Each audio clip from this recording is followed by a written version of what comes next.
मैं यहाँ आपको लोन पेयर ऑफ इलेक्ट्रॉन और बॉन्ड पेयर ऑफ इलेक्ट्रॉन समझा रहा हूँ। ये जो आप थ्योरी पढ़ेंगे इसमें आपके लिए हेल्पफुल होगा। जैसे कि नाइट्रोजन, इसके पास 5 इलेक्ट्रॉन इसके आउटर मोस्ट सेल में होते हैं,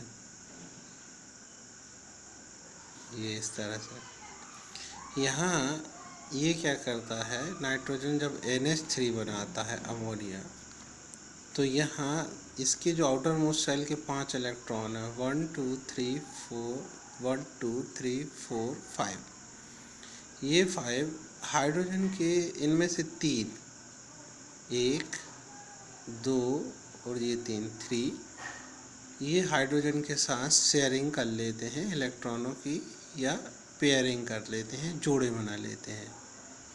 ये इस तरह से हाइड्रोजन के 2 इलेक्ट्रॉन हो जाते हैं और नाइट्रोजन के 8, आउटर मोस्ट सेल में 8 इलेक्ट्रॉन, 2 4 6 और 8। इस तरह से NH3 बनता है अमोनिया। अब जो हम बैलेंस बॉन्ड थ्योरी से बैलेंस बॉन्ड थ्योरी या बेस्फर थ्योरी, इससे जब हम ये चीज़ समझेंगे कि इनके आकार कैसे होंगे, तो इसके पहले हम ये जानना ज़रूरी है कि लोन पेयर ऑफ इलेक्ट्रॉन या बॉन्ड पेयर ऑफ इलेक्ट्रॉन क्या होते हैं।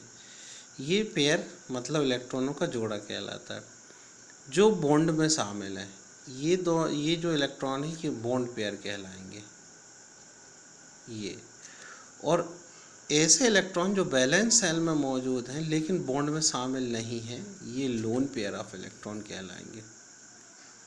अब होता क्या है कि ये जो इलेक्ट्रॉन है, ये जो थ्योरी है, geometry of the covalent molecules balance cell electron pair repulsion theory और बेस्फर थ्योरी, बैलेंस बॉन्ड थ्योरी बोलते हैं।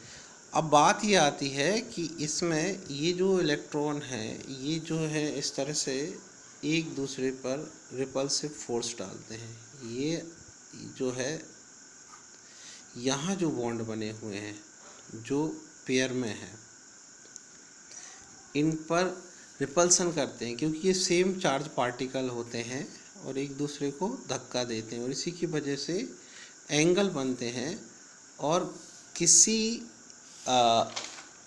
मॉलिक्यूल की एक रचना तय होती है, उसकी एक जियोमेट्री, एक उसकी संरचना तय होती है। जैसे यहाँ पर देखने में आपको मिलेगा कि नाइट्रोजन के साथ इस तरह से तीनों हाइड्रोजन जुड़े हुए हैं और एक ये लोन पेयर ऑफ इलेक्ट्रॉन्स है। जो बीच में है वो सेंट्रल एटम है जो मॉलिक्यूल बना है NH3 का, और इसमें sp3 हाइब्रिडाइजेशन हुआ है।